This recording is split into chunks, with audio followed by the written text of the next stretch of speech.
Lecture du livre du prophète Daniel. En ce temps-là, se lèvera Michel, le chef des anges, celui qui se tient auprès des fils de ton peuple. Car ce sera un temps de détresse, comme il n'y en a jamais eu depuis que les nations existent jusqu'à ce temps-ci. Mais en ce temps-ci, ton peuple sera délivré, tous ceux qui se trouveront inscrits dans le livre. Beaucoup de gens qui dormaient dans la poussière de la terre s'éveilleront, les uns pour la vie éternelle, les autres pour la honte et la déchéance éternelle. Ceux qui ont l'intelligence resplendiront comme la splendeur du firmament, et ceux qui sont les maîtres de justice pour la multitude brilleront comme les étoiles pour toujours et à jamais. Parole du Seigneur.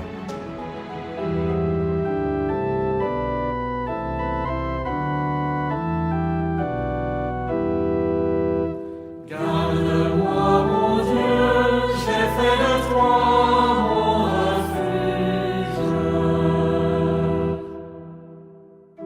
Seigneur, mon partage et ma coupe, de toi dépend mon sort. Je garde le Seigneur devant moi sans relâche. Il est à ma droite, je suis inébranlable. Mon cœur exulte, mon âme est en fête. Ma chair elle-même repose en confiance. Tu ne peux m'abandonner à la mort, ni laisser ton ami voir la corruption. Garde-moi, mon Dieu, j'ai fait de toi mon refuge. Tu m'apprends le chemin de la vie, devant ta face, débordement de joie. À ta droite, éternité de délices. Garde-moi, mon Dieu, j'ai fait de toi mon refuge. Lecture de la lettre aux Hébreux. Dans l'ancienne alliance, tout prêtre chaque jour se tenait debout dans le lieu saint pour le service liturgique, et il offrait à maintes reprises les mêmes sacrifices qui ne peuvent jamais enlever les péchés. Jésus-Christ, au contraire, après avoir offert pour les péchés un unique sacrifice, s'est assis pour toujours à la droite de Dieu. Il attend désormais que ses ennemis soient mis sous ses pieds. Par son unique offrande, il a mené pour toujours à leur perfection ceux qu'il sanctifie. Or, quand le pardon est accordé, on n'offre plus le sacrifice pour le péché. Parole du Seigneur.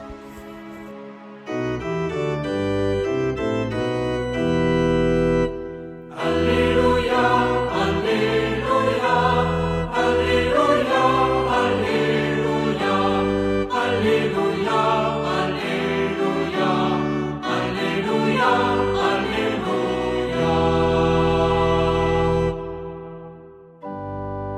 Restez éveillés et priez en tout temps. Ainsi vous pourrez vous tenir debout devant le Fils de l'homme. Alléluia, Alléluia, Alléluia, Alléluia, Alléluia, Alléluia, Alléluia, Alléluia.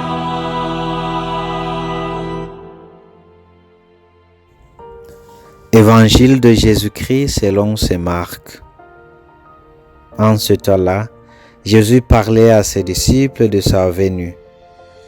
En ce jour-là, après une grande détresse, le soleil s'obscurcira et la lune ne donnera plus sa clarté. Les étoiles tomberont du ciel et les puissances célestes seront ébranlées. Alors on verra le Fils de l'homme venir dans les nuées avec grande puissance et avec gloire. Il enverra les anges pour rassembler les élus des 4 coins du monde, depuis l'extrémité de la terre jusqu'à l'extrémité du ciel. Laissez-vous instruire par la comparaison du figuier. Dès que ses branches deviennent tendres et que sortent les feuilles, vous savez que l'été est proche. De même, vous aussi, lorsque vous verrez arriver cela, sachez que le Fils de l'homme est proche à votre porte. Amen, je vous le dis, cette génération ne passera pas avant que tout cela n'arrive. Le ciel et la terre passeront, mes paroles ne passeront pas. Quant à ce jour et à cette heure-là, nul ne les connaît, pas même les anges dans le ciel, pas même le Fils, mais seulement le Père. Acclamons la parole de Dieu.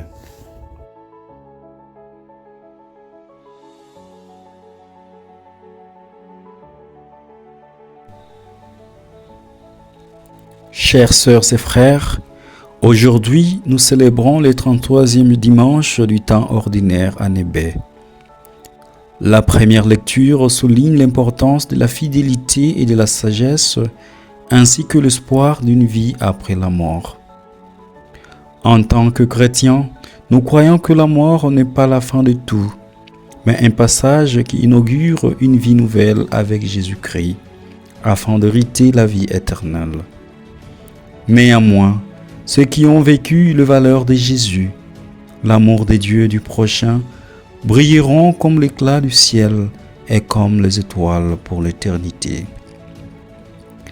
La deuxième lecture, l'auteur de la lettre aux Hébreux souligne la finalité et l'efficacité du sacrifice de Jésus, qui remplace le sacrifice répétitif de l'ancienne loi, apportant une rédemption complète.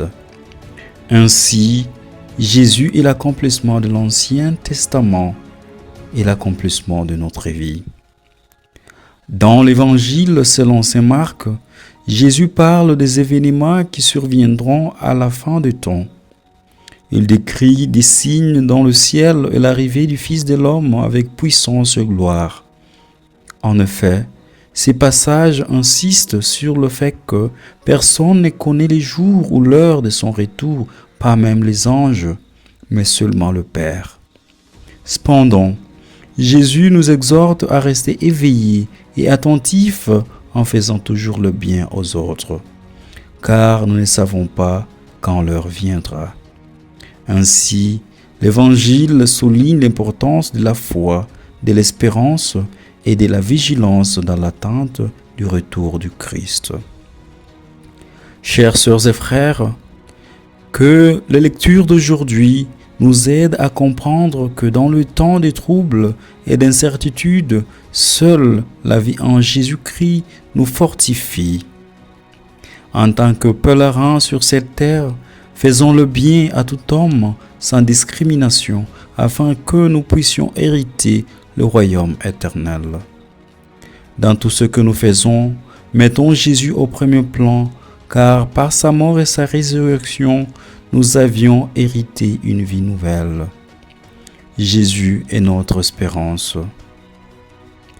Que l'Esprit Saint nous guide et nous aide à rester vigilants et confiants, sachant que, même dans l'obscurité, la lumière du Christ brille toujours. Qu'il renouvelle notre foi, nous donne la force d'attendre avec espérance et la sagesse de discerner notre vie. Amen.